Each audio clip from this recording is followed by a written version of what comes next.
আমি শুনেছি মানে তোমার নাকি ইদানিং দ্য নেমসেক ছবিটা খুব খুব প্রিয় ছবি হয়ে গেছে।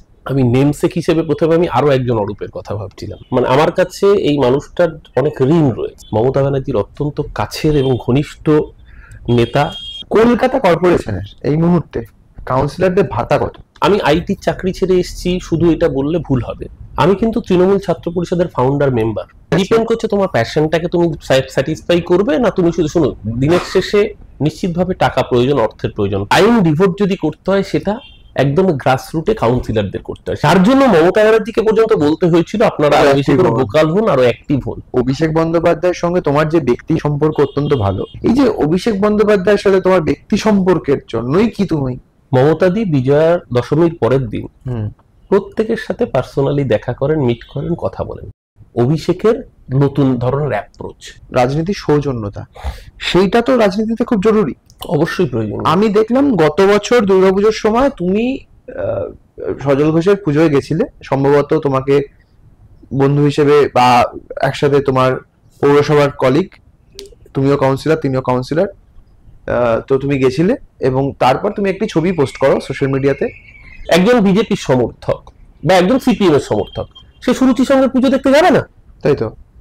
সে বাবু হাকিমের চেতনা অগ্রণী পুজো দেখতে যাবে না, যেহেতু বাবু হাকিম পুজো। এটা হয় নাকি? তারপরে কি হলো, মানে সেটার প্রাইজ পেলেন না কি পেলে যে হঠাৎ করে মুখপাত্রের লিস্ট থেকে তুমি বাদ চলে গেলে? যেদিন ধরো মানে তুমি মুখপাত্রের লিস্ট থেকে বাদ পড়লে, সেদিনকে খারাপ লেগেছিল? খারাপ লেগেছিল, শুধু তাই নয়, আমি অভিষেক বন্দ্যোপাধ্যায়কে ধন্যবাদ জানাই। রাজ্যের বিরুদ্ধে ক্রমাগত বিরোধীরা কুৎসা করে যাচ্ছে। কজন নেতা সোশ্যাল মিডিয়ায় ভোকাল বলুন তো? আজকেও যদি তুমি দেখো, যখনই সরকার কোনো বেকায়দায় পড়ার পরিস্থিতি তৈরি হচ্ছে, সরকারের যখন কখনো বিরুদ্ধে জনমত তৈরি হওয়ার প্রয়াস হচ্ছে, তখন একটা বড় সেকশনের নেতারা তারা ইনঅ্যাক্টিভ থাকছে। পারফরমেন্সের ইভ্যালুয়েশন, যেটার কথা অভিষেক বন্দ্যোপাধ্যায় বারবার করে বলছেন, একদিনে হবে না কিন্তু একদিন হবে।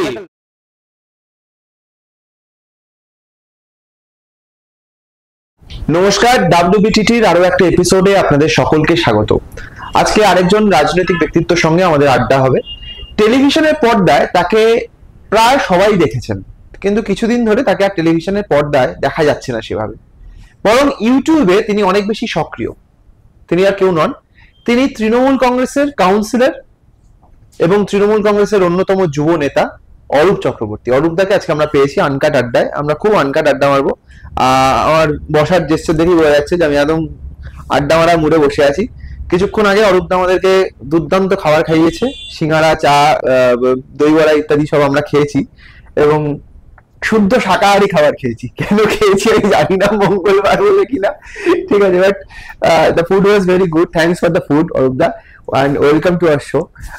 আমি নিজে কিন্তু প্রবল মাংসাশী, এবং শাকাহারি বললে আবার গর্গ চ্যাটার্জি তেরে আসতে, তাই এরকম কোনো বিষয় নয় যে আমি জেনে শুনে ভেজ খাইয়েছি। আসলে এই প্রচন্ড গরমের মধ্যে বাইরে টেম্পারেচার প্রায় 40 ডিগ্রি, তো আমার মনে হলো এই সময় বিরিয়ানি ফিরিয়ানি জাতীয় ফাস্টফুড খাওয়ার থেকে দই বড়া জাতীয় যে খাবারের শরীর ঠান্ডা থাকবে সেরকম খাবার খাওয়াই বাঞ্ছনীয়।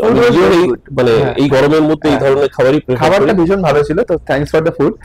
আর একটা প্রশ্ন দিয়ে আমি শুরু করবো, তুমি মীরা নায়ারের ছবি দেখো? খুব কম। দ্য নেমসেক দেখেছো? দেখিনি। বা দ্য নেমসেক পড়েছো ঝুম্পা রায়ের উপন্যাস? আচ্ছা, আমি শুনেছি মানে তোমার নাকি ইদানিং দ্য নেমসেক ছবিটা খুব খুব প্রিয় ছবি হয়ে গেছে।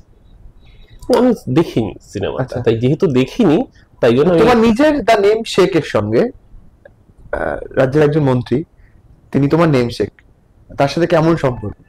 ভালো সম্পর্ক, খুবই। শুধু তাই নয়, মানে ব্যক্তি জীবনের কথা বলছি। ব্যক্তি জীবনে এই মানুষটার আমার প্রতি, মানে আমার কাছে এই মানুষটার অনেক ঋণ রয়েছে। মানে অ্যাপার্ট ফ্রম পলিটিক্যাল সিনারিও, যখন আমার মা লাস্ট স্টেজে ক্যান্সার ধরা পড়ে, যার কথা তুমি বলছো অরূপদা, অরূপদা নিজে প্রথম দিন থেকে আমার মায়ের চিকিৎসা সমস্ত দায়িত্ব, পিজি হাসপাতাল, সেখানে প্রপার ট্রিটমেন্ট হওয়া, আলাদা করে মেডিকেল বোর্ড গঠন করে প্রয়োজনীয় যাবতীয় সহযোগিতা, সেই জিনিসটা আমি জীবনে কখনো ভুলবো না। যদি ভুলি তাহলে সেটা অকৃতজ্ঞ। সেটা তো করেনি। শুধু তাই নয়, আমার রাজনৈতিক কেরিয়ারের পিছনেও দুজন অরূপের মানে আমি অনস্বীকার্য ভূমিকা। একজন অরূপ যার হাত ধরে আমার ছোটবেলা রাজনীতির দীর্ঘ সময় কেটেছে, তিনি আজকে আমাদের মধ্যে নেই। তার নাম অরূপ ভদ্র। আচ্ছা বারুইপুরের প্রাক্তন এমএলএ, সুজন চক্রবর্তীকে ওই জামানাতেও বাই ইলেকশনে হারানো। আচ্ছা দক্ষিণ চব্বিশ পরগনা জেলার সভাপতি ছিলেন দীর্ঘদিন, মমতা ব্যানার্জির অত্যন্ত কাছের এবং ঘনিষ্ঠ নেতা। মনাদার হাত ধরে আমি গোটা দক্ষিণ চব্বিশ পরগনা জেলা চিনেছি। তখন আমি জেলার ছাত্র রাজনীতি ছাত্র পরিষদের সাধারণ সম্পাদক ছিলাম। পরবর্তীকালে অরূপদার হাত দিয়ে আমি গোটা বাংলার বহু জেলা ঘুরেছি, বহু জেলার রাজনৈতিক নেতৃত্বের সাথে তাদের কর্মকাণ্ডের সাথে পরিচিত হওয়ার সুযোগ হয়েছে। এবং আমার পুরসভা নির্বাচনে 2015 সালে 110 নম্বর ওয়ার্ডে এবং 2021 সালের শেষে 98 বর্তমান আমার ওয়ার্ডে, সেক্ষেত্রেও আমার মনোনয়নের ক্ষেত্রে অরূপদার নিশ্চিতভাবে একটা গুরুত্বপূর্ণ ভূমিকা ছিল। সুতরাং যেই মানুষটার কাছে আমার কৃতজ্ঞতার শেষ নেই, সেই মানুষটাকে আমার সবচেয়ে ভালো লাগবে যে সেই মানুষটা যেভাবে আমাদের গাইড করেন সেইভাবে নিশ্চিতভাবে সামনে তার বিধানসভা নির্বাচন আছে 2026-এ, তার বিধানসভা নির্বাচনও যেন আমরা অল আউট সবাই মিলে আমাদের বেস্ট এফোর্টটা দিতে পারি, সেই চেষ্টা নিশ্চিতভাবে থাকবে। আর প্রথমে তুমি যেহেতু নেমসেক বলছিলে, আমি নেমসেক হিসেবে প্রথমে আমি আরো একজন অরূপের কথা ভাবছিলাম। কে? তিনিও আমার খুব কাছের মানুষ এবং তিনি আমাকে অসম্ভব স্নেহ করেন, হয়তো নামটা এক্সাক্ট সেম বলে। তিনি বাঁকুড়ার এমপি অরূপ চক্রবর্তী। সেই অরূপদার সাথে আমার খুব ভালো সম্পর্ক। আচ্ছা, আমি নিজে বাঁকুড়ায় তার হয়ে প্রচারে গিয়েছি এবং অরূপদার কাছে আমার একটা ট্রিট ডিউ আছে, পেন্ডিং আছে। আমি আপনাদের ভিডিও যদি অরূপদা দেখেন, অরূপ চক্রবর্তী, অরূপদা আমাকে বলেছিল বাঁকুড়ার ওখানে একটা স্পেশাল কচি পাঠা পাওয়া যায়, একদিন বেশ সবজি ডুবিয়ে কচি পাঠার মাংস খাওয়া হবে। তো সেই নিরামিষের ব্যাপারটা যেটা এলো আর কি, সেই আক্ষেপটাও খুঁজবে। কলকাতা কর্পোরেশনের এই মুহূর্তে কাউন্সিলরদের ভাতা কত? খুব কম। কত? 10,500 টাকা, 350 টাকা। 10,350 টাকা, খুব কম। এবং এইটা বহুবার পুরসভার অধিবেশনেও বহু পৌর প্রতিনিধি সোচ্চার হয়েছেন। না না, আমি এটা এই কারণে জিজ্ঞেস করছি না, আমি বলছি যে এই যে মানে কলকাতা কর্পোরেশনের কাউন্সিলর হলে বা তাতে কত টাকা আয় হলে একজন মানুষ আইটির এত ভালো চাকরি ছেড়ে দিয়ে রাজনীতি করতে চলে আসে? সেখানে সমস্যাটা অন্যখানে, এটা পারসেপশনের। আমি আইটির চাকরি ছেড়ে এসেছি শুধু এটা বললে ভুল হবে। আমি কিন্তু তৃণমূল ছাত্র পরিষদের ফাউন্ডার মেম্বার। দল যখন তৈরি হয়েছে 1997 শেষে 98, আমি চারুচন্দ্র কলেজে পড়তাম, ছাত্র রাজনীতি করতাম। যেহেতু ছোটবেলা থেকে বলতে পারতাম, যে কোনো স্ট্রিট কর্নারে স্ট্রিট মিটিং এ আমার ভূমিকা ছিল অনস্বীকার্য। তখন আমার রাজ্যের নেতা বৈশানব চ্যাটার্জি, বর্তমানে একটু আগে মিটিং এ ছিলাম আমরা, আমার কর্পোরেশনের কলিগ, আমার এমআইসি, আমার গেট লিডার ছিল সুশান্ত ঘোষ, কলকাতা পুরসভার বড় চেয়ারম্যান বড় ভারত। আমরা সবাই ওই একটা লট থেকে অনেকে উঠে এসেছি, যারা পরবর্তীকালে কেউ কলকাতা পুরসভার কাউন্সিলর হয়েছে, কেউ জেলা পরিষদের মেম্বার হয়েছে, কেউ পঞ্চায়েত সমিতির দায়িত্ব সামলেছে, অনেকে এমএলএ পর্যন্ত হয়েছে। তো সেই লট থেকে আমরা কিন্তু রাজনীতিটা করতে এসেছি, একটা কর্পোরেট ছেড়ে এসেছি। শুধু তাই নয়, আমাদের কাছে প্রথম এবং প্রধান লক্ষ্য ছিল সিপিএম এর অপশাসন থেকে বাংলাকে রুটি রুজি তো লাগে, নিশ্চিতভাবে লাগে একটা রুটি রুজি।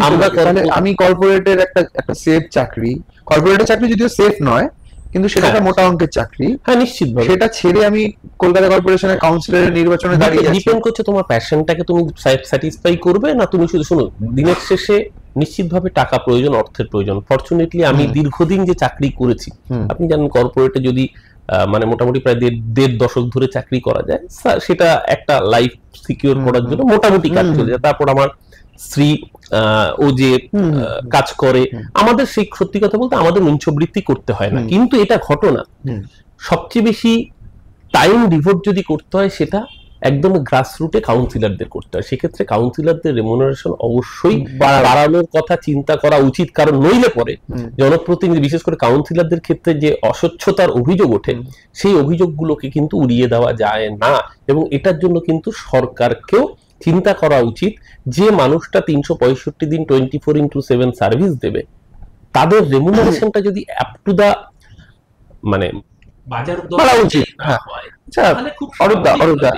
সেই জায়গাগুলোর প্রশ্নের অবকাশ তৈরি হয় বই কি। বেশ বেশ, আমি বলছি যে ধরো বাবা মা মানে যদি রাজনৈতিক নেতা হয়, তার ছেলে বা মেয়ে যদি রাজনীতিতে আসে বা সিনেমা আর্টিস্ট হয়, তার ছেলে বা মেয়ে যদি সিনেমা করতে আসেন, তো তার ক্ষেত্রে সেটা বলা হয় যে নেপোটিজম, ঠিক আছে, বলা হয় নেপো কিড ইত্যাদি।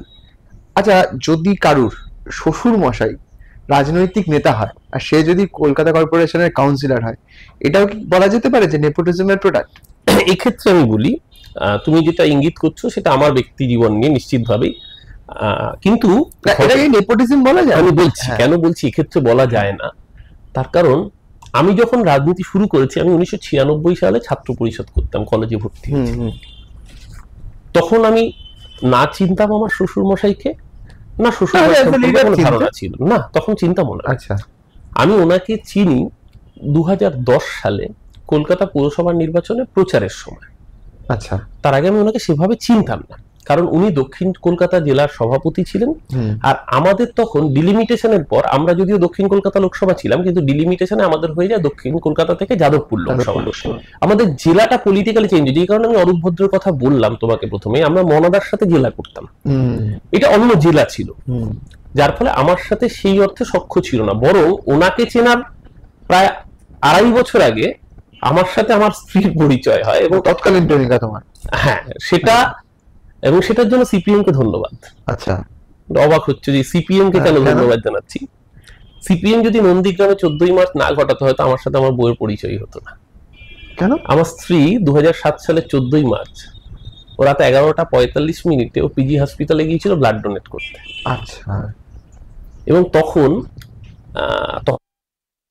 সোশ্যাল মিডিয়া আমরা গুটি কয়েক, মানে সোশ্যাল মিডিয়া তুমি হয়তো জানো, তৃণমূল কংগ্রেস সাপোর্টার্স কমিউনিটি 2006 সালে প্রথম আমি এবং আমার এক বন্ধু মিলে তৈরি করেছি, অমিতাভ।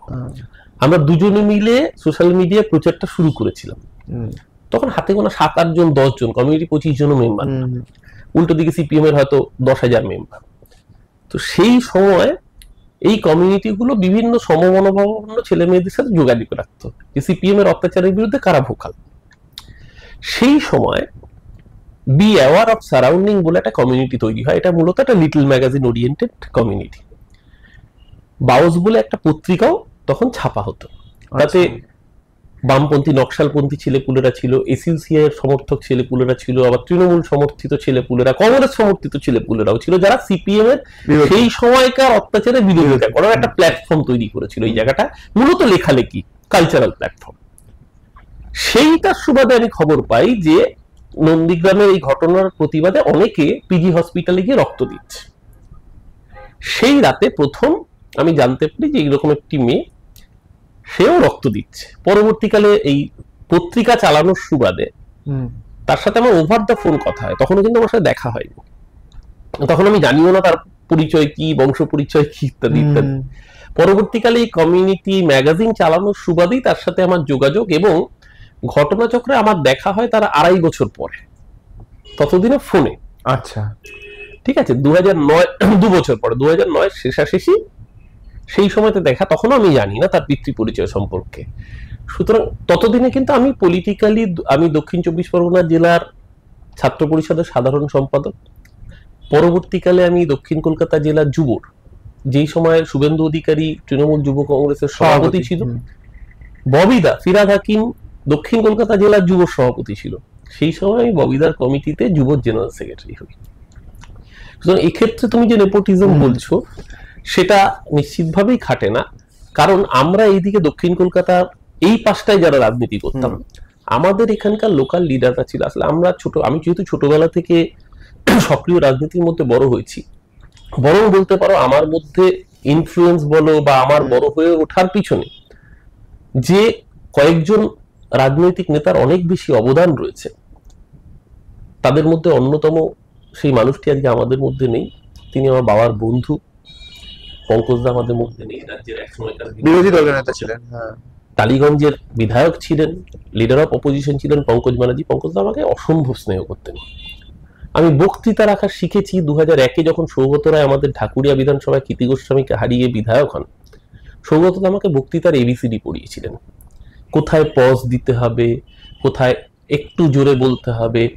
আবার ধরো যাদবপুর বিশ্ববিদ্যালয়ের সামনে তুমি বক্তৃতায় যে ভাষা শব্দ চয়ন করবে, তুমি যদি বাঁকুড়ার প্রত্যন্ত গ্রামে যাও বা সুন্দরবনের গ্রামে যাও, সেখানে শব্দ চয়নের মধ্যে পার্থক্য হবে। ভয়েস মডিউলেশন, সেগুলো আমি এদের থেকে শিখতে পেরেছি। পরবর্তীকালে মনাদার থেকে সংগঠন শিখেছি, অরূপ ভদ্রের থেকে, অরূপদার থেকে শিখেছি কি করে জেলার রাজনীতি শহরের রাজনীতির মধ্যে পার্থক্য হয়। অরূপদা দীর্ঘদিন অনেকগুলো জেলার অবজারভার ছিল, অরূপদা মানে অরূপ বিশ্বাসের কথা বলছি। তার সাথে আমি 2 বর্ধমান, আলিপুরদুয়ার, জলপাইগুড়ি কার্যত দিনের পর দিন তার সাথে জেলায় রাজনীতি করেছি। রাজনীতি করার সুবাদে এই রাজনীতি থেকে আমি জেলা রাজনীতি আমি একটা প্রশ্ন যাই, যে রাজনীতি সৌজন্যতা সেইটা তো রাজনীতিতে খুব জরুরি, অবশ্যই প্রয়োজন। আমি দেখলাম গত বছর দুর্গাপুজোর সময় তুমি সজল ঘোষের পুজোয় গেছিলে, সম্ভবত তোমাকে বন্ধু হিসেবে বা একসাথে তোমার পৌরসভার কলিগ, তুমিও কাউন্সিলর তিনিও কাউন্সিলর, তো তুমি গেছিলে এবং তারপর তুমি একটি ছবি পোস্ট করো সোশ্যাল মিডিয়াতে, এবং তারপর আমি দেখলাম যে তুমি যে দলটি করো, তৃণমূল কংগ্রেস করো, সেই দলেরই একাধিক লোকজন তোমাকে প্রচুর মানে ব্যক্তি আক্রমণ করতে শুরু করলো, এবং একটা কোথাও গিয়ে এই বার্তাটা গেল যে আলটিমেটলি সৌজন্যতা করা ফেলা যাবে না, কারণ যারা এই ধরনের বক্তব্য রাখে তাদের সঙ্গে কোনো সৌজন্যতা হবে না। রাজনৈতিক সৌজন্যতাটা কি পশ্চিমবঙ্গের রাজনীতি থেকে সম্পূর্ণভাবে উড়ে গেল? তুমি দেখো, আমি দল করি মমতা ব্যানার্জি, তাহলে আমার কাছে আইকন কে? মমতা ব্যানার্জি। আমার কাছে বেঞ্চমার্ক মমতা ব্যানার্জি। যে মমতা ব্যানার্জিকে এক সময় বুদ্ধদেব ভট্টাচার্য বলেছিলেন, যেমন নাম উচ্চারণ করতে আমার রুচিতে বাধে, বুদ্ধবাবু যখন অসুস্থ হয়েছিলেন বারবার ছুটে গিয়েছিলেন মমতা ব্যানার্জি। তোমাকে বুঝতে হবে তুমি শিক্ষাটা কার থেকে নেবে। আমার সাথে সজল ঘোষের লড়াই রাজনৈতিক, আমার সাথে শুভেন্দু অধিকারীদের লড়াই রাজনৈতিক, আমার সাথে রাজনৈতিক লড়াইয়ে তাদের 1 সেন্টিমিটার 1 ইঞ্চি জমিও ছাড়বো না। আমার সাথে তো মা দুর্গার কোনো লড়াই নেই। কলকাতার দুর্গাপুজো ইউনেস্কোর ইনটেনজিবল কালচারাল হেরিটেজ পেয়েছে, সে তো সবে। কিন্তু কলকাতার দুর্গাপুজো আমাদের সবার সেন্টিমেন্ট, সবার আবেগ, ভালো লাগা। ঠাকুর দেখতে আমি ভালোবাসি, আমি আবার যাবো ঠাকুর দেখতে। কিন্তু হ্যাঁ, যেবার রাম মন্দির করেছে সেবার যাইনি, কারণ ও দুর্গাপুজোকে নিয়ে রাজনীতি করেছে। যেবার সজলের পুজোয় রাম মন্দির করেছিল সেবার আমি যাইনি, কারণ আমি মনে করেছিলাম যে এটা রাজনীতি হচ্ছে। এবার কি সুনিতা উইলিয়ামস কে নিয়ে বোধহয় করছে, এবার কি নিয়ে করছে আমি এখনো জানি না। যাই হোক, কিন্তু কথা হচ্ছে কলকাতার দুর্গাপুজো, আজকে ধরুন একজন বিজেপির সমর্থক বা একজন সিপিএম এর সমর্থক, সে সুরুচি সঙ্গে পুজো দেখতে যাবে না, তাই তো? সে বাবু হাকিমের চেতলা অগ্রণী পুজো দেখতে যাবে না, যেহেতু বাবু হাকিম পুজো। এটা হয় নাকি কখনো? যারা এগুলো করে তারা আসলে বাস্তবের মাটিতে দাঁড়িয়ে কখনো রাজনীতিটা করে না। বাস্তবের মাটিতে দাঁড়িয়ে যদি রাজনীতি করতো তাহলে বুঝতো যে আমার রাজনৈতিক প্রতিপক্ষ, তারও যদি প্রয়োজনে বাড়িতে কারোর রক্ত দিতে হয়, আমাকে রক্ত দিতে হবে। এই বেসিক সেন্সটুকু যাদের থাকে না, তারা ফেসবুকে বলা যায় উজির মারে। হ্যাঁ, এখানে একটা খুব গুরুত্বপূর্ণ প্রশ্ন ফেসবুক থেকে আসছে, যে আরজি করের সময়, আরজি কর আন্দোলন যেটা আমরা দেখলাম, সেই আন্দোলনের সময় আমি দেখছিলাম যে অনেককেই, তৃণমূলের অনেক নেতাদেরই, আমি কারোর নাম নিচ্ছি না, তারা সোশ্যাল মিডিয়াতে সে অর্থে অ্যাক্টিভ ছিলেন না। তারা আজও অ্যাক্টিভ নন, না তারা হয়তো আজও অ্যাক্টিভ নন। নেত্রী, তোমাদের নেত্রী অনেকবার বলেছেন, 28 আগস্টের মঞ্চ দাঁড়িয়ে তিনি বলেছেন, তারপরে নেতাজি ইন্ডোরের মিটিংয়েও তিনি বলেছেন, but still they are not active, but you are hyperactive on that time. শুধু অন দ্যাট টাইম এবং না সব সময়, কিন্তু সেই সময় যে গুটি কয় মানুষকে দেখা যাচ্ছিল যাদের পোস্ট প্রচুর মানুষ শেয়ার করছিল, হয়তো সংখ্যাটা কম, কারণ সেই কারণে সেই সময় খুব কম মানুষ লিখছিল, যে কজনে লিখছিল মানুষ কন্টেন্ট পাচ্ছিল না, কারণ সব কন্টেন্টই সেই সময় তৃণমূল বিরোধী, শাসক বিরোধী একটা কন্টেন্ট। সমস্ত ইনস্টাগ্রাম ইনফ্লুয়েন্সার, ইউটিউবার সবাই সেই সময় একদম লেগে পড়েছেন, এবং সেই সময় যে গুটি কয় মানুষ ফেক নিউজের কাউন্টার করছিল বা কিছু ফেক ন্যারেটিভের কাউন্টার করছিল, তার মধ্যে you are one of them. এবং সেই সময় পর্যন্ত টেলিভিশনে তৃণমূলের যে কজন মুখপাত্র একদম ফোর ফ্রন্টে খেলছিল, ডিফেন্সিভ নয়, একদম ফোর ফ্রন্টে চালিয়ে খেলছিল, তাদের মধ্যে you are one of them. তারপরে কি হলো, মানে সেটার প্রাইস পেলেন না কি পেলে, যে হঠাৎ করে মুখপাত্রের লিস্ট থেকে তুমি বাদ চলে গেলে? দেখুন, যেই জিনিসটায় আমার কোনো রোল নেই, এই বাদ যাওয়া বা না যাওয়ায়, সেটা সম্পর্কে তো আমি মন্তব্য করতে পারবো, ডিসিশনটা আমি নিই। ডিসিশন যারা নিয়েছেন সেই বিষয়টা তারা বলতে পারবেন। কিন্তু আমি এইটুকু বলতে পারি, আজও ধরুন যখন এসএসসি নিয়ে রাজ্যের বিরুদ্ধে ক্রমাগত বিরোধীরা উৎসাহ করে যাচ্ছে, কজন নেতা সোশ্যাল মিডিয়ায় ভোকাল বলুন তো? আমার প্রশ্ন ছিল, আজকের দিনে সোশ্যাল মিডিয়ায় ভোকাল থাকাটা খুব প্রয়োজনীয়, কারণ দেখা গিয়েছে আরজি করের সময় পুরো মিথ্যের বুনট দিয়ে একটা আন্দোলন তৈরি করা হয়েছিল, যেটা প্রথম দিন থেকে কুণাল দা, আমি স্পেসিফিক্যালি কুণালদা এবং আমি, এবং পরবর্তীকালে আরো অনেকেই করেছে, দেবাংশু ছিল, তারপরে আরো কিছু ছেলেপুলে যারা নিজেদের মতো করে করেছে। সেই সময় অধিকাংশ অনেক নেতা তারা কিন্তু কার্যত চুপ করে বসেছিলেন, যার জন্য মমতা ব্যানার্জিকে পর্যন্ত বলতে হয়েছিল আপনারা আরো বেশি করে ভোকাল হন, আরো অ্যাক্টিভ হন। সমস্যাটা হচ্ছে আজকেও যদি তুমি দেখো, যখনই সরকার কোনো বেকায়দায় পড়ার পরিস্থিতি তৈরি হচ্ছে, সরকারের যখন কখনো বিরুদ্ধে জনমত তৈরি হওয়ার প্রয়াস হচ্ছে, তখন একটা বড় সেকশনের নেতারা তারা ইনঅ্যাক্টিভ থাকছে। আজকে মমতা ব্যানার্জি বলার পর হয়তো মমতা ব্যানার্জির টুইটটা কোনো রকমের শেয়ার করছে, কিন্তু কাউন্টার ন্যারেটিভ গুলোকে যে শেয়ার করা, শেয়ার নিজে হয়তো সবাই লিখতে পারে না, কিন্তু লিখছে তো, প্রচুর ছেলেপুলেরা তো লিখছে, সেইগুলোকে শেয়ার করা, হোয়াটসঅ্যাপে পাঠানো, টুইটারে ইনস্টাগ্রামে শেয়ার করা, ফেসবুকে পোস্ট করা, সেই অ্যাক্টিভিটি কোথায়? সেইটা কি কোথাও গিয়ে মনে হয় যে এটা ইচ্ছাকৃত ভাবেই করে? মানে একটা দেখুন, অনেকে তো জল মাপে, 2021-এও দেখেছি পাঁচিলে বসে জল মাপতে প্রচুর লোককে। 2026-এও নিশ্চিতভাবে যদি দল এখন ভালো সময় দিয়ে যাচ্ছে, দল 10 উপনির্বাচনে 10-এ 10 মেরেছে, 10 তোমার নৈহাটিতে উপনির্বাচনে এত ভোটে জিতেছে, সব জায়গায় দল জিতছে, ভালো সময় আছে, ভালো সময় সুদিনে অনেক মুখ পাবে, দুর্দিনে কজনকে মুখ পাবে, সেটা হচ্ছে আসল। মানে আমি সেটাই বলছি যে এইটার কি, এই প্রবণতাটার কারণ কি হতে পারে? মানে এই প্রবণতার কারণ একটাই, এই প্রবণতার কারণ হচ্ছে দলে মোস্ট আনফরচুনেট টু সে পারফরমেন্সের ইভ্যালুয়েশন, যেটার কথা অভিষেক বন্দ্যোপাধ্যায় বারবার করে বলছেন, যে পারফরমেন্স ড্রিভেন পার্টি হোক, সেই ইভ্যালুয়েশনের জায়গাটা মমতা দি চাইছেন, অভিষেক চাইছে, কিন্তু পুরোপুরি ইমপ্লিমেন্টেড হচ্ছে না। যদি পারফরমেন্স ইভ্যালুয়েশন হয় তাহলেই কিন্তু অনেক ক্ষেত্রে দেখা যাবে দলের ক্ষেত্রে যে শৈথিল্য, আসলে যে কেন আমরা বারবার করে কতগুলো জায়গায় সমস্যা হচ্ছে, দেখো অধিকাংশ জায়গায় দেখা যাচ্ছে, আমরা বিশেষ করে কলকাতা হাইকোর্ট ক্ষেত্রে, সুপ্রিম কোর্টে গিয়ে কিন্তু ভালো পারফর্ম হচ্ছে, কারণ সুপ্রিম কোর্টে এমন লয়াররা ভালো বলা যায় বেটার, হ্যাঁ, সেখানে কলকাতা হাইকোর্টে কেন বারবার আমরা ব্যর্থ হচ্ছি, কেন বারবার অধিকাংশ রায় আমাদের সরকারের বিরুদ্ধে যাচ্ছে? আত্মসমীক্ষা প্রয়োজন নেই? অবশ্যই প্রয়োজন। তাহলে এই আত্মসমীক্ষাটা করবে কে? অবশ্যই তৃণমূলের যারা আত্মসমীক্ষাটা করবে কে? আজকে ধরো যখন সোশ্যাল মিডিয়ায় দেবাংশু চেষ্টা করছে, তাও তো একটা টিম তৈরি করে ওর মতো করে চেষ্টা করছে, তার বাইরে একা দেবাংশু নিশ্চয় হবে না, কারণ দেবাংশু তো একা দলটা করে না, ও ওর মতো করে ছেলে পুলেদের নিয়ে ও আপ্রাণ চেষ্টা করছে। বাকি সব লিডাররা যদি ওর সাথে সহযোগিতা না করে তাহলে কি করে? আজকে বিজেপিকে দেখুন, বিজেপির অমিত মালব্য যেটা লিখবে, বিজেপির চুনোপুটি নেতা থেকে বড় নেতা পর্যন্ত সবাই সেটাকে রিটুইট করছে।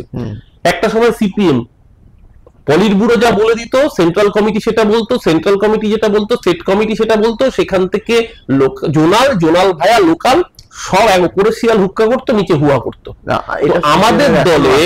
আমাদের দলে সেটা কোথায়? অভিষেক ব্যানার্জি একটা কথা বললে আরেকজন লোক তার উল্টো কথা বলছে। এইখান থেকে তোমাকে আমার পরের প্রশ্নটা, যে অভিষেক বন্দ্যোপাধ্যায়ের সঙ্গে তোমার যে ব্যক্তি সম্পর্ক অত্যন্ত ভালো, ইভেন লাস্ট এরকম কিছু আমি দেখেছি, যেটা আমরা যেটা পাবলিক ডোমেন, আমি একা দেখিনি, পাবলিক ডোমেনে যেটা দেখেছি আমরা, যে অভিষেক বন্দ্যোপাধ্যায় জন্মদিনে তুমি গত বছর নভেম্বরে, মানে 2024-এর নভেম্বরে অভিষেক বন্দ্যোপাধ্যায় জন্মদিনে তুমি এত বড় একটা অভিষেক বন্দ্যোপাধ্যায়ের বোধহয় ছবি নিয়ে তার ক্যামাকশিট না কালীঘাটে সম্ভবত তার জন্মদিন পালনের ওখানে দাঁড়িয়েছিলে, এবং বহু মানুষ দেখেছে, তোমাকে ডেকে নিয়েছেন অভিষেক বন্দ্যোপাধ্যায়, তুমি অভিষেক বন্দ্যোপাধ্যায়ের সঙ্গে কুশল বিনিময় করেছো। এই যে অভিষেক বন্দ্যোপাধ্যায়ের সাথে তোমার ব্যক্তি সম্পর্কের জন্যই কি তুমি অনেকের কাছ থেকে একটু, মানে এটা কি তোমার জন্য খারাপ হলো রাজনীতিতে? আমি দল করি মমতাদি, আমার নেতার নাম অভিষেক বন্দ্যোপাধ্যায়। তুমি কি এই লব্জে বিশ্বাস করো মমতা বন্দ্যোপাধ্যায়ের নেতৃত্ব, অভিষেক বন্দ্যোপাধ্যায়ের সেনাপতি? আমি বলছি, মমতাদি বিজয়ার দশমীর পরের দিন প্রত্যেকের সাথে পার্সোনালি দেখা করেন, মিট করেন, কথা বলেন। আমি বিজয়া দশমীর পরের দিন মমতাদিকে পা ছুঁয়ে প্রণাম করতে যাব দিদির বাড়িতে, সেটা যেরকম আমার ডিউটি, তেমনি আমার নেতা অভিষেক বন্দ্যোপাধ্যায় তার জন্মদিনে আমি শুভেচ্ছা জানাতে যাব। এইটা আমার বাধ্যবাধকতা নয়, এটা আমার মন থেকে চাওয়া ইচ্ছে, সেটা কেউ খর্ব করতে পারে না। আজকে মমতাদিকে রেসপেক্ট জানানো যেরকম তৃণমূল কংগ্রেসের কর্মী হিসেবে বিজয়ার প্রণাম করতে যাওয়া আমার কর্তব্য, আমার নেতা অভিষেক বন্দ্যোপাধ্যায়ের জন্মদিনে শুভেচ্ছা বার্তা জানাতে যাওয়াটা আমার কর্তব্যেরও বাইরে, এটা আমার ভেতরের তাগিদ। সেটা যদি কেউ তার জন্য আমাকে ট্যাগিয়ে দিতে চায়, সেটা আমার কাছে পুরস্কার বলে আমি বিবেচ্য মনে করি। অভিষেক বন্দ্যোপাধ্যায়ের সাথে এখন যোগাযোগ হয়, কথা হয়? যোগাযোগ আছে। আচ্ছা, যেদিন ধরো মানে তুমি মুখপাত্রের লিস্ট থেকে বাদ পড়লে, সেদিনকে খারাপ লেগেছিল? খারাপ লেগেছিল শুধু তাই নয়, আমি অভিষেক বন্দ্যোপাধ্যায়কে ধন্যবাদ জানাই। সেদিন রাতে তিনি দিল্লি ছিলেন। আচ্ছা, তিনি ডেরেক ওব্রায়ানের মাধ্যমে তিনি নিজে যোগাযোগ করেছিলেন, পাশে থাকার বার্তা দিয়েছিলেন। এবং আমি আজও বলছি, অভিষেক বন্দ্যোপাধ্যায় কিন্তু বারবার করে একটাই কথা বলছেন, পারফরমেন্স ড্রিভেন পার্টির কথা। কারণ আগামী দিন, আজকে ভালো সময় যাচ্ছে, কালকে যে খারাপ সময় আসবে না কে বলতে পারে। 2006 সালে সিপিএম 235টা আসন নিয়ে এসেছিল, একদম মে মাসে রেজাল্ট বেরিয়েছিল 235, আমরা 235, ওরা 30, কে রুখবে আমাদের, বুদ্ধ ভট্টাচার্য বলেছিল। কাট্টু 2006 সালেরই সেপ্টেম্বর মাসের 25 তারিখ বিডিও অফিস সিঙ্গুর রাজকুমার ভুল অপহৃত হলো, আজ অব্দি তার ডেড বডি খুঁজে পাওয়া যায়নি। সেই রাতেই মমতা ব্যানার্জিকে মারতে মারতে বিডিও অফিস থেকে তোলা হলো, সিপিএম এর পতনের সূচনা হয়ে গেল। তার মানে মে থেকে September, June July August September, 4 মাস সময় লাগেনি 235-এর জায়গাটা থেকে এই জায়গায় সিপিএম কে অস্বস্তির জায়গাটা তৈরি হয়ে যেতে।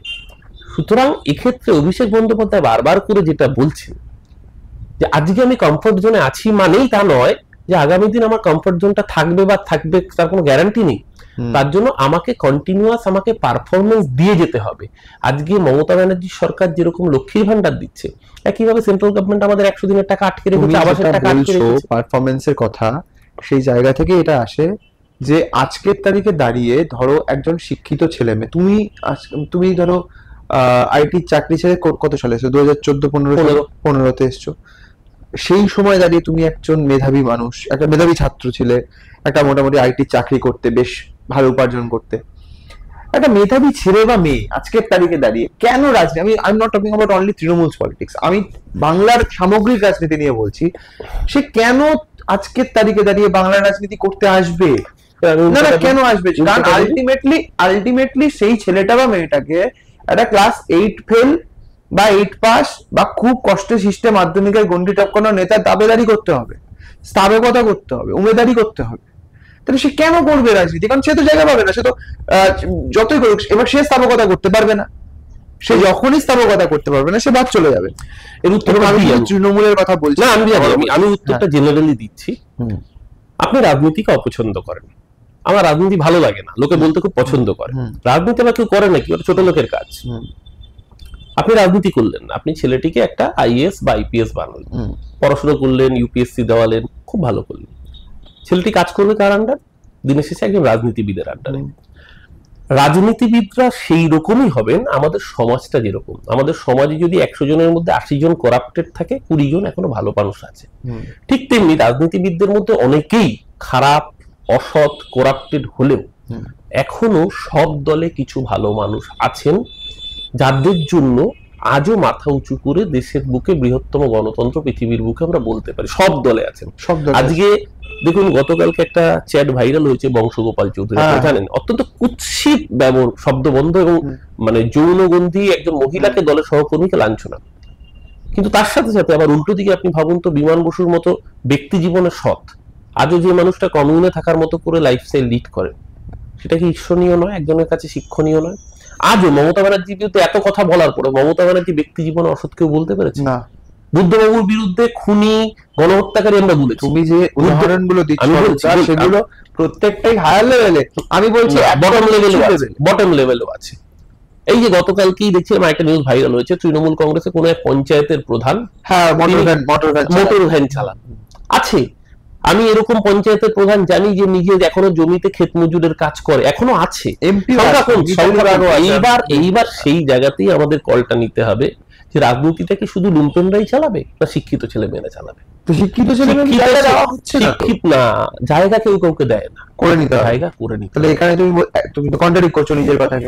কারণ তুমি একদিকে বলছো যে পারফরমেন্সের ভিত্তিতে জায়গা দেওয়া হচ্ছে না, বা পারফরমেন্সের ভিত্তিতে জায়গা দেওয়া হোক, ইত্যাদি ইত্যাদি ইত্যাদি দাবি করছি। হ্যাঁ, কিন্তু তাহলে পারফরমেন্সের ভিত্তিতে জায়গা যদি হয়, তাহলে সে পারফরমেন্স তো করে যাবে। আরে একদিনে হবে না, একদিনে হবে না, একদিন হবে, মানে একদিনে হবে না, কিন্তু একদিন হবে।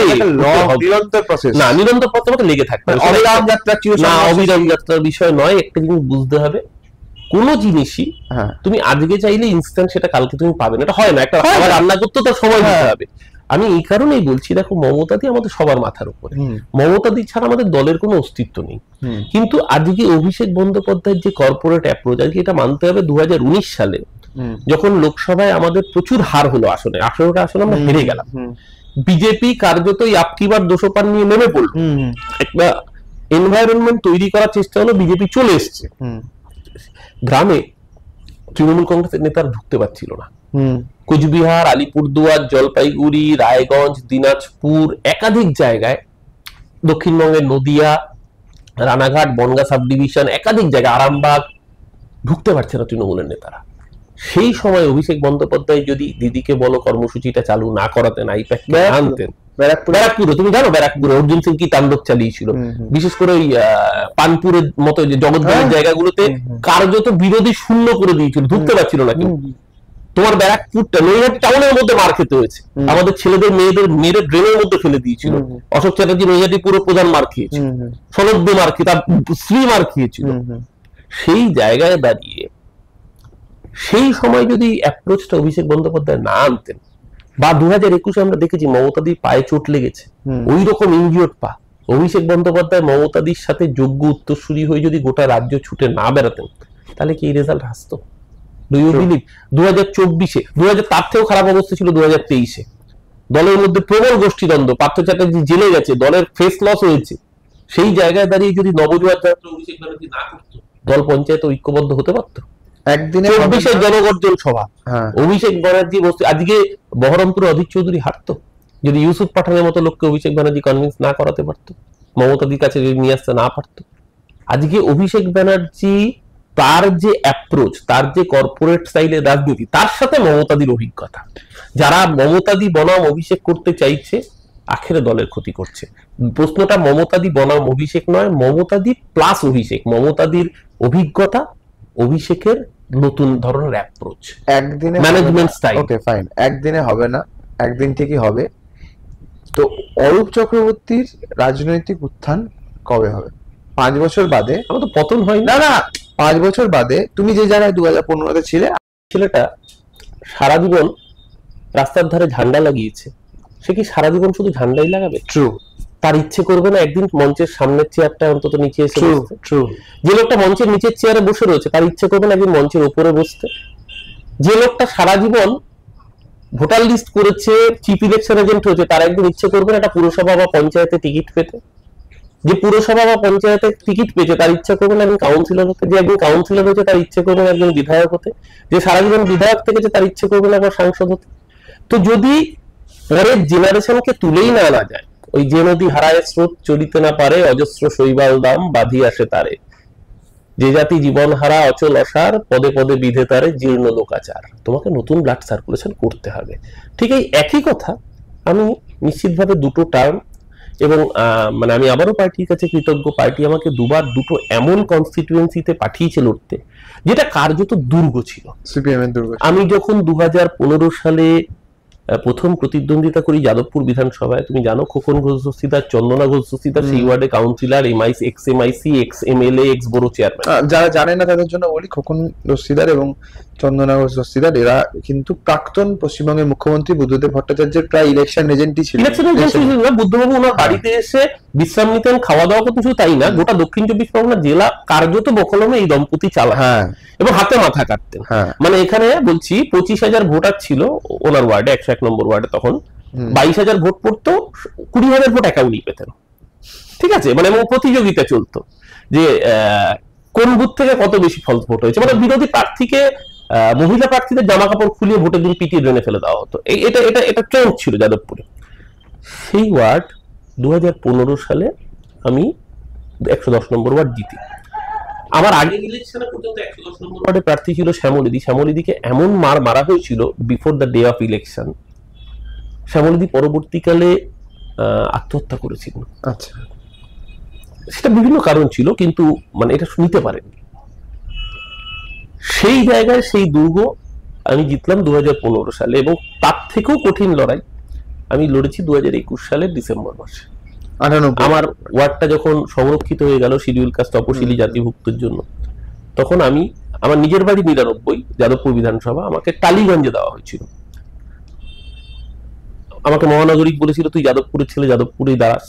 যাদবপুরে 103 নম্বর ওয়ার্ড, যেটা বর্তমানে সিপিএম জিতে আছে, সেই ওয়ার্ডটায় প্রাথমিকভাবে আমার কথা ভাবা হয়েছিল, কিন্তু পরবর্তীকালে নেত্রীর কাছে বলা হয়েছে যে অরূপ ছাড়া 98 নম্বর ওয়ার্ড যেতে যাবে না, এবং আমি নেতৃত্বের আস্থা রাখতে পেরেছি, এবং আমি খুব অল্প ভোটে জিতেছিলাম, কিন্তু মানুষ আশীর্বাদ করেছে, মানুষ আশীর্বাদ করেছেন, মানুষের মর্যাদা দিয়ে কাজ করার চেষ্টা করছি, যেরকম ভাবে আগের ওয়ার্ডেও কাজ করেছি, এই ওয়ার্ডেও দুটো জলের বড় বড় বুস্টারের কাজ চলছে, ওয়ার্ড সুন্দর করে চেষ্টা করছি যতটা নিজের মতো করে সাজানোর। আজকেও ব্রাত্য বসুর সহযোগিতা একটি স্কুল, সেই স্কুলটা একদম মানে কোনো ছাত্রছাত্রী নেই, পুরো ভেঙে পড়ছে, সেটা সম্পূর্ণ রিমডেলিং করে একটা integrated mid day meal centre, এবং আগামী দিন এটাকে ইংলিশ মিডিয়ামে করার একটা পরিকল্পনা ও চিন্তা ভাবনা চলছে, সেটার কাজ চলছে, সমস্ত কিছু মিলে কাজ করছি। এবার সেই জায়গায় দাঁড়িয়ে আমি যখন 2021-এ এই ওয়ার্ড জিতলাম, মাথায় রাখতে হবে 2015 সাল তৃণমূলের সুসময়, তখন তৃণমূলের গায়ে কোনো কালিমা লাগেনি, নারদার অভিযোগ নেই, সারদার অভিযোগ নেই, শিক্ষা নিয়োগের কোনো অভিযোগ নেই, 34টা এমপি তৃণমূলের,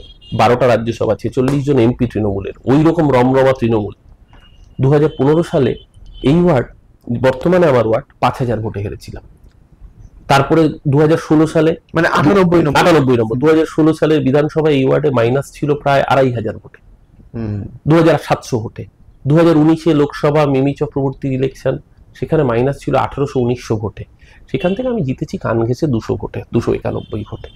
তো আগামী বিধানসভা নির্বাচনে নিশ্চিতভাবে অরূপদা টালিগঞ্জের বুক থেকে এতদিন ধরে কাজ করেছেন, যদি অরূপদাই নিশ্চিতভাবে দাঁড়াবেন, সেই জায়গায় দাঁড়িয়ে এই ওয়ার্ড আগামী নির্বাচনে তৃণমূলকে ভালো মতো লিড দেবে, সেই জায়গা কাজ করার চেষ্টা করছি। অরূপদার লাস্ট প্রশ্ন, যারা ইয়াং জেনারেশন তোমার মতো, যারা মানে তোমার থেকে ছোট এবং যারা শিক্ষিত, মেধাবী, এডুকেশন আছে যাদের পেটে, যারা সাট্টার টেক চালায় না, বা যারা সাট্টার টেক চালানোর জন্য তৃণমূল কংগ্রেস করতে আসবে না, যারা জুয়ার টেক চালানোর জন্য বা হাই রোডের ধারে, কল্যাণী এক্সপ্রেসওয়ের ধারে বা কোনো এক্সপ্রেসওয়ের ধারে মদের টেক চালানোর জন্য কোনো একটি নির্দিষ্ট রাজনৈতিক দল করবে না, সেটা Trinamool, BJP, Congress, what ever, সেই যে ফ্রেশ মাইন্ডেড ছেলে মেয়ে যারা রাজনীতিতে কিছু করতে চায়, নিজেদেরকে প্রমাণ করতে চায়, তাদের জন্য একটা লাস্ট বার্তা তোমার তরফ থেকে। আমি একটাই কথা বলবো, যে তৃণমূল প্রায় 15 বছর রাজ্যের ক্ষমতায়, নিশ্চিতভাবে অ্যান্টি ইনকামবেন্সি আছে, কিন্তু আজও বাংলার বুকে দাঁড়িয়ে মমতা ব্যানার্জির কোনো বিকল্প পশ্চিমবঙ্গের রাজনীতিতে নেই। কারণ দিনের শেষে মমতা ব্যানার্জি চেষ্টা করেন বাংলার মানুষের ডেভেলপমেন্টের জন্য কাজ করতে। মমতাদির এক্সপিরিয়েন্স, তার সাথে সাথে আগামী দিন দলের দিশা যিনি দেখাবেন, তার নাম অভিষেক ব্যানার্জি, যার নতুন প্রজন্মের মধ্যে একটা আলাদা আকর্ষণীয় শক্তি, একটা কর্পোরেট সাইডে দল চালানো, পারফরমেন্স ড্রিভেন পার্টি। আজকে যারা তরুণ প্রজন্মের, আমি নিশ্চিতভাবে বিশ্বাস করি তারা মাথার উপর মমতাদি থাকবে, আর অভিষেকের কর্মদক্ষতা, অভিষেকের যে নতুন ধরনের অ্যাপ্রোচ, যেটা আজকের ইয়ং জেনারেশনকে নিশ্চিতভাবে আকর্ষণ করে। আজকে যে স্টাইল অফ পলিটিক্সটা বদলে গিয়েছে, আজকে সোশ্যাল মিডিয়ায় অ্যাক্টিভ থাকা, আজকে ইনস্টাগ্রাম, আজকে টুইটার, রাজনীতি মানে শুধুমাত্র আর পাড়ার মোড়ে ঝান্ডা লাগানো নয়। রাজনীতি মানে আগে যেরকম আমরা বাড়ি বাড়িতে ভোটার লিস্ট নিয়ে গিয়ে সার্চ করতাম, টিক মারতাম, আজকে দিদির দুধ যে অ্যাপ, আমি দেখাই আপনাকে, গত পরশুদিনে আমাদের টালিগঞ্জ বিধানসভার সম্মেলন হয়ে গেছে, আজকে আবার যাদবপুর বিধানসভার রয়েছে। এই দিদির দুধ অ্যাপ থেকে আমরা চাইলে বিএলএ টুরা তারা গিয়ে এখানে গিয়ে টাস্ক পেন্ডিং, এখানে গিয়ে সরাসরি দিদির দুধ অ্যাপ থেকে ভোটার লিস্ট স্ক্রুটিনি করতে পারবেন, তার সাথে জিও ট্যাগিং করে। মানে আপনি যেরকম আগে কি হতো, আমি এনেছি ভোটার লিস্ট স্ক্রুটিনি হয়ে গেছে, এবার সেটা হবে না, এবার আপনাকে জিও ট্যাগিং করে সেই ইলেকটোরালের পার্টিকুলার ডিটেল দিয়ে, অর্থাৎ একটা যেরকম সমীক্ষাগুলো যে সার্ভে করে, ওই মুড অফ দ্য নেশন বোঝার চেষ্টা করে, সেই রকম ভাবে তৃণমূলের বিএলএ টুরা গ্রাসরুট লেভেলে তারাই কিন্তু এবার জনমত সমীক্ষার কাজটা করে ফেলতে পারবেন, যদি তার সেই এক্সপার্টাইজ থাকে। আমি এই জন্যই বলছি আগামী প্রজন্মের ছেলেমেয়েরা আরো বেশি করে রাজনীতিতে আসতে হবে, কারণ রাজনীতি এখন কিন্তু টেক সেভি লোকেদের জন্য। ওই ওল্ড স্কুলটা কিন্তু আস্তে আস্তে পরিবর্তিত হচ্ছে, এবং এটা মানুন বা না মানুন, অভিষেক ব্যানার্জি যে কথা বলেছেন আগামী দিন সেটা আপনাকে মানতে হবে। সমস্ত প্রফেশনে একটা বয়স থাকে নিশ্চিতভাবে, exception prove the rule. Mamata ব্যানার্জিকে নিয়ম দিয়ে আটকানো যাবে না, হ্যাঁ, কিন্তু তার বাইরে নরেন্দ্র মোদীটা বলতে হবে অবশ্যই, কারণ নরেন্দ্র মোদীর মুখ দেখে বিজেপি ভোটে যেত। একইভাবে আপনার রাহুল গান্ধীকে পছন্দ হোক বা অপছন্দ হোক, রাহুল গান্ধী বা সোনিয়া গান্ধীর মুখ দেখে কংগ্রেসকে ভোটে যেতে হবে, গান্ধী পরিবারকে। আমি সেটা বলছি না, কিন্তু তার বাইরে দাঁড়িয়েও আপনি যদি শরীর আপনাকে পারফর্ম করতে সায় না দেয়, আমাদের দলের প্রচুর সাংসদ বিধায়ক রয়েছেন যারা শারীরিক কারণে পেরে উঠছেন না, সেই জায়গাটা কিন্তু আস্তে আস্তে এবার তাদেরকে বুঝতে হবে। অভিষেক বন্দ্যোপাধ্যায় যেটা বলেছেন যে একটা বয়সের পর তো রাজনীতির রিটায়ারমেন্টে, কিন্তু আবারও বলছি এক্সেপশন টু দ্য রুল। এই নিয়মের মধ্যে আপনি যদি মমতা দিকে বা নরেন্দ্র মোদীদের বা সোনিয়া গান্ধীতে আটকে দেন তাহলে হবে না, কারণ দলটাই কেন্দ্রীভূত রয়েছে তাদের উপর দিয়ে। তাই সেই ক্ষেত্র ব্যতি রেখে বাকি ক্ষেত্রগুলোর ক্ষেত্রেও কিন্তু বুঝতে হবে।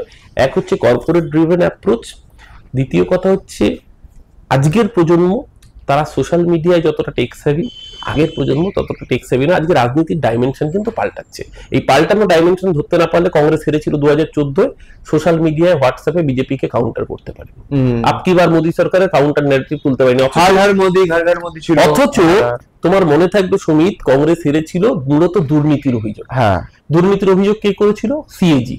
সিএজির মাথায় কে ছিল? বিনোদ রায়, যাকে পরবর্তীকাল দেখা গেছে প্রত্যেকটা অভিযোগ মিথ্যা ছিল। এই যে স্পেকট্রাম কেলেঙ্কারি ভুয়ো অভিযোগ ছিল, কয়লানি অভিযোগে সারবত্তা ছিল না। এখন অব্দি একমাত্র কমনওয়েলথ গেম কেলেঙ্কারি, সেটাও সুরেশ কালমাজি তাকে কংগ্রেস সরিয়ে দিয়েছিল, পানিশমেন্ট দিয়েছিল।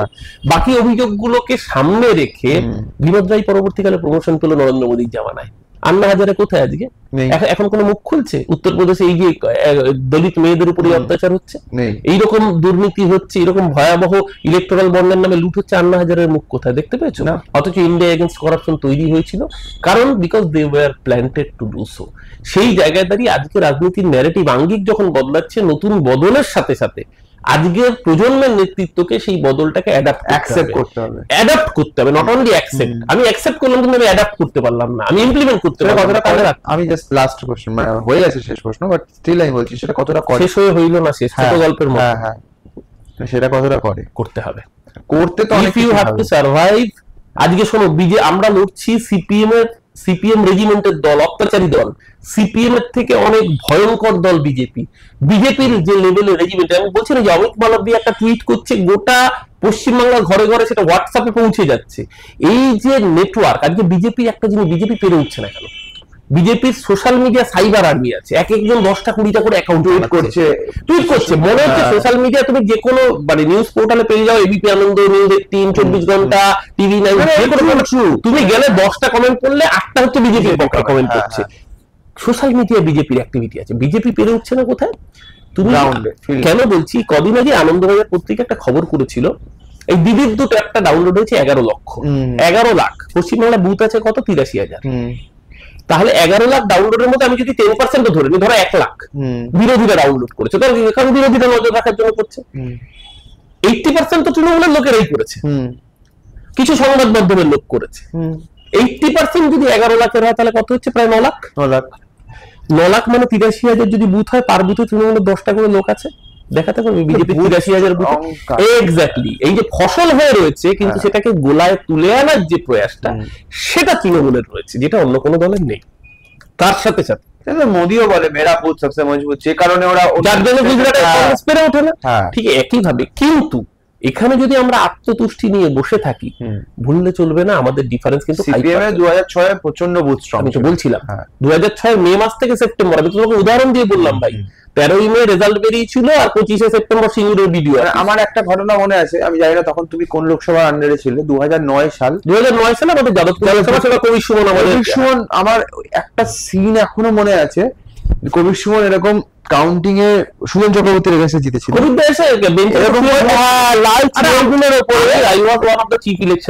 আমি ইন্ডিপেন্ডেন্ট একদম ক্যান্ডিডেট, চিফ ইলেকশনে জিতলাম। তখন ওই জেলার ইয়ে ছিল, মহাদারা গড়িয়া মোড়ে ক্যাম্প করে বসেছিল। মুকুলদা এসে তখন ফাইল নিয়ে ঢুকতে দিচ্ছে না সিপিএম, ঢুকবি বেরোবি না। মুকুলদার হাত থেকে পুরো এজেন্ট ফাইল নিয়ে আমরা ধরে ধরে ধরে ধরে কাউন্টিং এ ঢুকিয়েছি। কবিরদা যখন 6 রাউন্ড হয়ে গেছে তারপরে এলো, এসে প্রথমে একবার লাল বেঞ্চ নিয়ে আমার সামনে গিয়ে 6টা রান ঘুম দিলেন, তোরা গোন আমি আছি। মানে এবং আমার মনে আছে সুমিত, সেবারও যখন কাউন্টিং এ ঢুকছি, সিপিএম থ্রেড দিচ্ছে ঢুকবি বেরোবি কোন, এন্ড্রুজ কলেজে বেরোনোর রাস্তাটা মিলন পার্ক দিয়ে, পাশে ওটা আমার পুরনো ওয়ার্ড, গড়িয়ার মেন রোড দিয়ে ঢুকে আউটের রাস্তাটা মিলন পার্ক, যেখানে সিপিএম পুরো জমায়েত করে রেখে যে তৃণমূলের এজেন্টরা বেরোবে তাদেরকে পালিশ করা হবে। মানে তারপরে ঘটনাচক্রে দুপুর 1:30টার পর থেকে দেখা গেল সিপিএম ক্যাম্পে হাওয়া নেই। এইটাই আমি বলছি যে ফলে আমার বুথ স্ট্রং আছে বা আমার প্রচুর সংগঠন আছে, তার মানে এই নয় যে আমি ভোটে ক্লিন সুইপ করে যাব। You need a process. আমি তোমার আমি বলছি, আমি নিজে অঙ্কের স্টুডেন্ট তো, থিংস আর অ্যালার্মিং। কেন বলছি দেখো, আমরা লাস্ট লোকসভা যদি ভাবো 44.8%, 45-এর কাছাকাছি ভোট, বিজেপির ভোট 38 পয়েন্ট সামথিং, মানে ডিফারেন্স হচ্ছে প্রায় 6 থেকে 7%।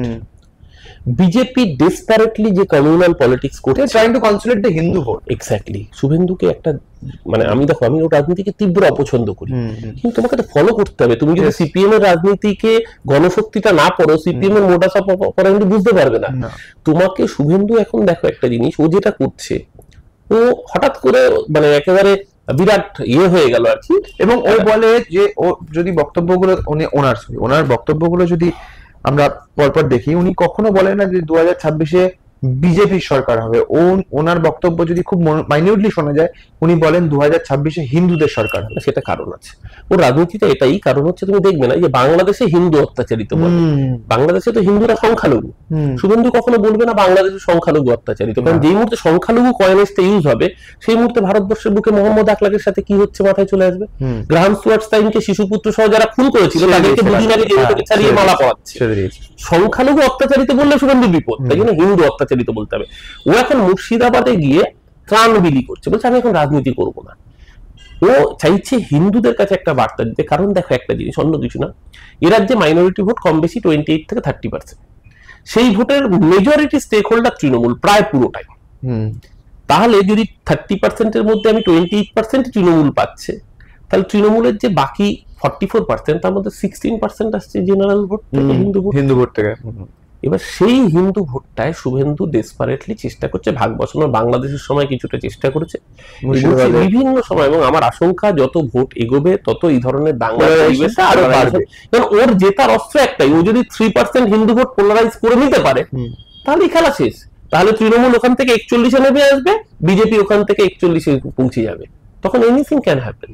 সেই জায়গায় দাঁড়িয়ে আমি আবারও বলছি, আত্মতুষ্টির কোনো অবকাশ নেই। 10-এ 10 উপনির্বাচন মানেই বিধানসভা নির্বাচন, কেকওয়াক, এরকম কোনো অবকাশ নেই। আজকে দাঁড়িয়ে দিদির দুট অ্যাপটা থেকে যে ভোটার ভেরিফিকেশনের কাজ শুরু করেছে, সমস্ত বুথ লেভেলের কর্মীদের সেই কাজটা খুব গুরুত্ব দিয়ে করা উচিত। মমতাদির অভিজ্ঞতা, মাথার উপর মমতাদির দিশা এবং অভিষেকের স্টাইল অফ অ্যাপ্রোচ, কর্পোরেট স্টাইলের আজকের যে নতুন দিনের রাজনীতির ঘরানা, এটাকে অ্যাডাপ্ট করতে হবে। অ্যাকসেপ্ট শুধু নয়, অ্যাকসেপ্টের থেকেও বেশি অ্যাডাপ্ট করতে হবে, তার নিজের মধ্যে আত্মীকরণ করতে হবে। সেটা যদি করতে না পারি, তাহলে কিন্তু বিজেপির বিরুদ্ধে লড়াই ক্রমশ কঠিন হবে।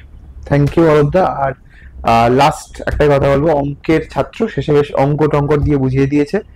সেই অঙ্ক পাটিগণিত দিয়ে রাজনীতি হয় না, এটা একটা কথা আছে। অঙ্ক কি বিজেপিকে দিনের শেষে কি বলতে হবে জানো তো, অঙ্ক কি কঠিন দাদা, অঙ্ক কি কঠিন। হ্যাঁ, তো আর একটা জিনিস, আমাদের দর্শকদের জন্য আমাদের চ্যানেলটাকে একটু সাবস্ক্রাইব করার জন্য অবশ্যই, যারা WBTT, এবং নামটাই খুব interesting, what Bengal things today, মানে মহামতি গোখলের উক্তিকে কোট করে এই চ্যানেলের পথ চলা শুরু।